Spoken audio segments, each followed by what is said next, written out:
നമസ്കാരം. ഗീതമ്മാസ് കിച്ചണിലേക്ക് എല്ലാവർക്കും സ്നേഹത്തോടെ സ്വാഗതം. അപ്പോൾ എല്ലാവരും വായോ. ഇന്ന് ഞാൻ 2 പാചകമാണ് കാണിക്കുന്നത്. ഒറ്റ വീഡിയോയിൽ 2 ഐറ്റംസ്. അത് ഒന്ന് രാവിലത്തെ എൻ്റെ ബ്രേക്ക്ഫാസ്റ്റിനുള്ള ഓട്ടടയാണ്. അതിനുവേണ്ടി ഞാനൊരു 2 ഓട്ടടയ്ക്കുള്ള മാവ് എടുത്തിട്ടുണ്ട്, ഗോതമ്പ് പൊടി. അതിനകത്തോട്ടൊരല്പം വെള്ളവും അല്പം ഉപ്പും കൂടെ ചേർത്ത് നമുക്കൊന്ന് കുഴച്ചെടുക്കാം. അത് ഈ അല്പം അയഞ്ഞ പരുവത്തിൽ, അതായത് ചപ്പാത്തി മാവിനേക്കാൾ അല്പം കൂടെ അയഞ്ഞ പരുവത്തിൽ ഉള്ള മാവ് വേണം അതിന്. പിന്നെ അതിന് ഫില്ലിങ്സിന് ഞാൻ ശർക്കരയും തേങ്ങായും ഒരു നുള്ളു ഏലക്കപ്പൊടിയും കൂടെ ചേർത്ത് ഒന്ന്, ഇത് ഞാൻ 2 ദിവസം മുമ്പ് കൊഴുക്കട്ട ഉണ്ടാക്കിയപ്പോൾ ഉണ്ടാക്കിയ ഫില്ലിങ് മിച്ചം ഉണ്ടായിരുന്നതാണ്. അതൊന്ന് പാനിൽ വെച്ചൊന്ന് ചൂടാക്കി എടുത്തിരിക്കുകയാണ്. പിന്നെ ഇതിനകത്ത് വേണമെങ്കിൽ നമുക്ക് ചക്കപ്പഴത്തിൻ്റെ സീസണാണ്, ചക്കപ്പഴം അരിഞ്ഞിടാം, ഏത്തപ്പഴം ഉണ്ടെങ്കിൽ അത് അരിഞ്ഞിടാം.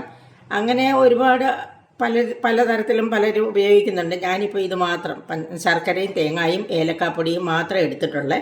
അപ്പോൾ ഇത് വെച്ച് നമുക്ക് 2 ഓട്ടട ആദ്യം ഉണ്ടാക്കാം. നമ്മുടെ ഓട്ടടയ്ക്കുള്ള മാവ് ഞാൻ ഇലയിലെടുത്ത് വെച്ചിട്ടുണ്ട്. അതിനെ ഒന്ന് കനം കുറച്ച് പരത്താം.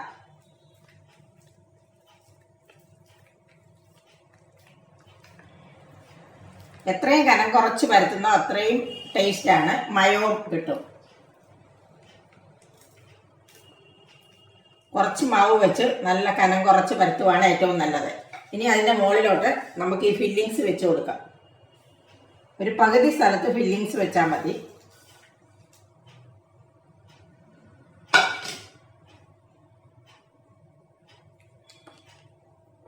ഫില്ലിങ്സ് വെച്ചിട്ട് ഇങ്ങനെ അങ്ങ് അടയ്ക്കാം. ഇനി അത് നമുക്ക് ഈ ചട്ടിയിലോട്ട് വെച്ച് കൊടുക്കാം.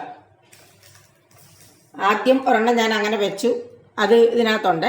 ഇനി ഇത് രണ്ടും കൂടെ ആ ചട്ടി മൂടി കുറച്ച് നേരം ഇരുന്ന് 2 വശവും മൊരിഞ്ഞ് ഒന്ന് വേകട്ടെ. അത് കഴിഞ്ഞ് ബാക്കി കാണിക്കാം. ഇതിൻ്റെ ഒരു വശം മൊരിഞ്ഞിട്ടുണ്ട്. ഞാനിത് രണ്ടും ഒന്ന് മറിച്ചിട്ടു. ഇനി മറുവശവും കൂടെ മൊരിഞ്ഞ് നല്ല പോലെ വേകട്ടെ. ഇത് നമ്മുടെ ഓട്ടട റെഡി ആയിട്ടുണ്ട്. ഈ പുറമൊക്കെ മൊരിഞ്ഞ് നല്ല സ്റ്റൈൽ ഓട്ടടയാണ്. നല്ല ടേസ്റ്റായി ഇതൊന്ന് കഴിക്കണമെങ്കിൽ. നമുക്കിത് വേണമെങ്കിൽ ഈ ഓട്ടടയല്ലാതെ ആവിക്ക് വെച്ച് പുഴുങ്ങിയും എടുക്കാം. പക്ഷേ അതിലും ഒരു രസം ഇതാണ്, ഈ മൊരിഞ്ഞ സ്വാദൊക്കെ വരുന്നതാണ്. അപ്പോൾ എൻ്റെ ബ്രേക്ക്ഫാസ്റ്റാണിത്. അപ്പോൾ ഇത് കഴിച്ചിട്ട് നമുക്ക് അടുത്ത വീഡിയോ ചെയ്യാം. അടുത്ത വീഡിയോ ഒരു എരിശ്ശേരിയാണ്. അപ്പോൾ ഞാൻ ഈ ബ്രേക്ക്ഫാസ്റ്റ് കഴിച്ചിട്ട് വരാം. അപ്പോൾ നമുക്കിനി എരിശ്ശേരിയുടെ പണി തുടങ്ങാം. ഞാൻ ഇവിടെ വൻപയർ വെള്ളത്തിലിട്ട് കുതിർത്ത് വെച്ചിരുന്നതാണ്. ഒരു 5-6 മണിക്കൂർ കുതിർന്നതാണ്.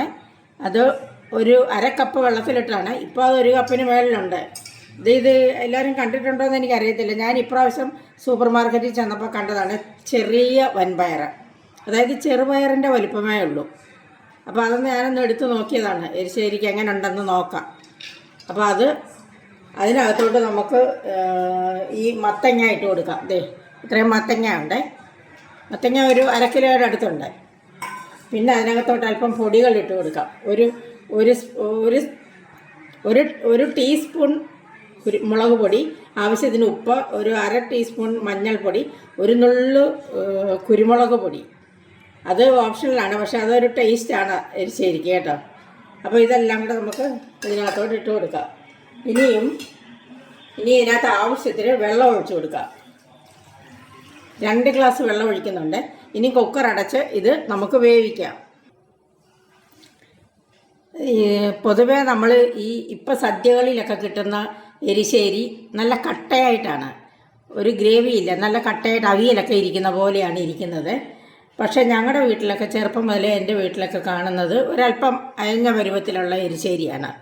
അപ്പം നമുക്ക് ഒരു പഴയ ഓർമ്മ വരുന്നത്, നമ്മുടെ ഉദയവർമ്മ രാജാവിൻ്റെ സദസ്സിലെ ഒരു പണ്ഡിതനായിരുന്നു നമ്മുടെ ചെറുശ്ശേരി നമ്പൂതിരി. പഴയകാല സാഹിത്യകാരന്മാരിലെ കവിത്രയങ്ങളിലെ ഒരാളായിരുന്നു ചെറുശ്ശേരി നമ്പൂതിരി. അദ്ദേഹം ഈ ഉദയവർമ്മ രാജാവിലെ പണ്ഡിത സദസ്സിലുള്ളപ്പം അദ്ദേഹം ശുദ്ധ മലയാളത്തിൽ എഴുതുന്ന ഒരു കവിയാണ്. പക്ഷേ അന്നത്തെ കാലത്ത് പാണ്ഡിത്യമായിട്ടൊക്കെ അംഗീകരിച്ചിരുന്നത് സംസ്കൃതമാണ്. അപ്പോൾ ഒരു സംസ്കൃത കവി ഈ ചെറുശ്ശേരി നമ്പൂതിരിയെ കളിയാക്കാൻ വേണ്ടിയിട്ട് പറഞ്ഞു, ചെറുശ്ശേരിയുടെ എരിശ്ശേരിയിൽ കഷണമില്ല എന്ന്. അപ്പം ഉരുളക്കുപ്പേരി പോലെ അദ്ദേഹം തിരിച്ചടിച്ചു, ഇളക്കി നോക്കിയാൽ കാണാം.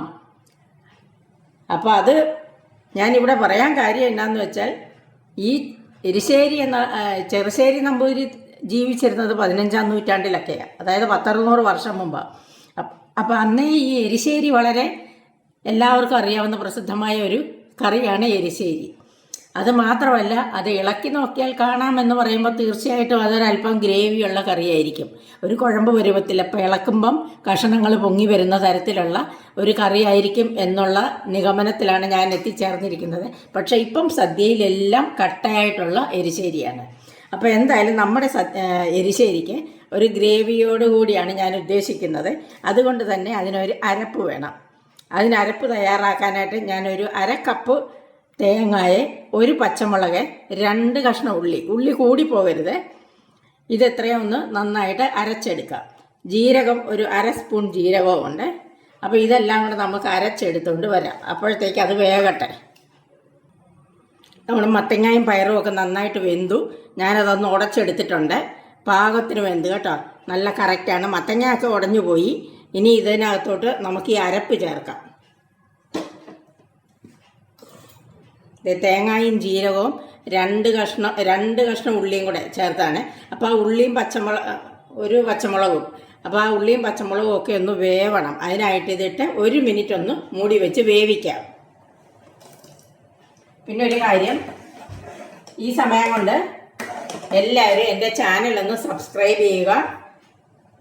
ഈ കാണുന്ന എല്ലാവരും ഒന്ന് സബ്സ്ക്രൈബ് ചെയ്യുക. പിന്നെ ബെല്ലൈക്കണും കൂടെ പ്രസ് ചെയ്ത് ഓൾ എന്ന ഓപ്ഷനും കൂടെ എനേബിൾ ചെയ്യുക.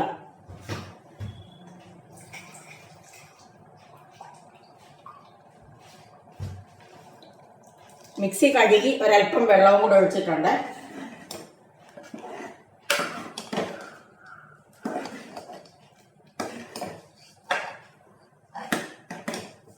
ഇതിനി ഇവിടെ ഇരുന്ന്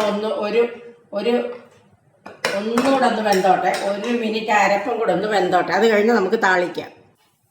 എരിശ്ശേരി വെന്തു. ഞാനത് അടുപ്പിൽ നിന്ന് മാറ്റി വെച്ചിട്ടുണ്ട്. പിന്നെ ഇത് കടുക് താളിക്കാനായിട്ട് ഒരു ചീനച്ചട്ടി വെച്ചിട്ടുണ്ട്. അതിനകത്തോട്ട് അല്പം ആവശ്യത്തിന് വെളിച്ചെണ്ണ ഒഴിച്ചു കൊടുക്കാം. വെളിച്ചെണ്ണ ഒരല്പം കൂടുതൽ വേണം കേട്ടോ. എന്ന കാര്യം നമുക്ക് തേങ്ങ ഒക്കെ വറുത്തിടേണ്ടതാണ്.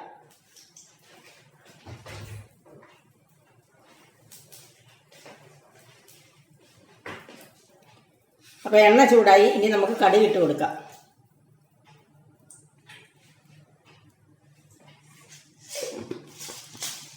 അപ്പോൾ ഈ ചാനൽ സബ്സ്ക്രൈബ് ചെയ്യുന്ന കാര്യം എല്ലാവരും ഒന്ന് ഓർത്തോണേ.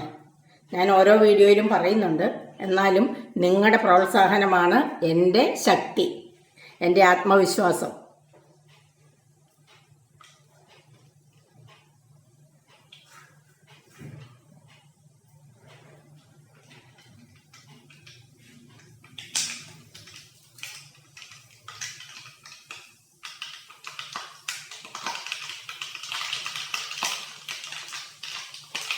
കടുകൊക്കെ പൊട്ടി. ഇനി നമുക്ക് കറിവേപ്പിലയും വറ്റൽമുളകും ഇടാം.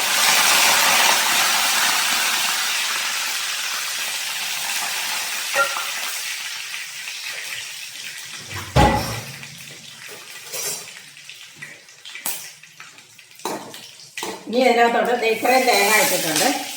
ഒരു 1/2 കപ്പ് തേങ്ങ ഇട്ട് നല്ലോണം ഒന്ന് പൊരിച്ചെടുക്കാം.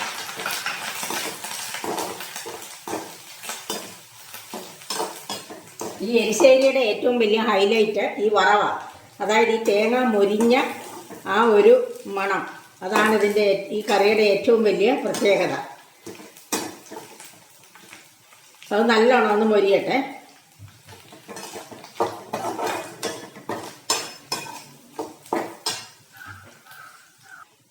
ഈ തേങ്ങ ഒക്കെ നല്ലോണം മൊരിഞ്ഞു, കാണാമെന്ന് തോന്നുന്നു. നല്ലോണം മൊരിഞ്ഞ് സ്റ്റൗ ഒക്കെ ഓഫ് ചെയ്തു. ഇനി ഇത് നമുക്ക് ഈ കറിക്കകത്തോട്ട് ഒഴിച്ചു കൊടുക്കാം. ഈ വറവാണ് ഇതിൻ്റെ ഏറ്റവും വലിയ പ്രത്യേകത, ഈ എരിശ്ശേരിയുടെ.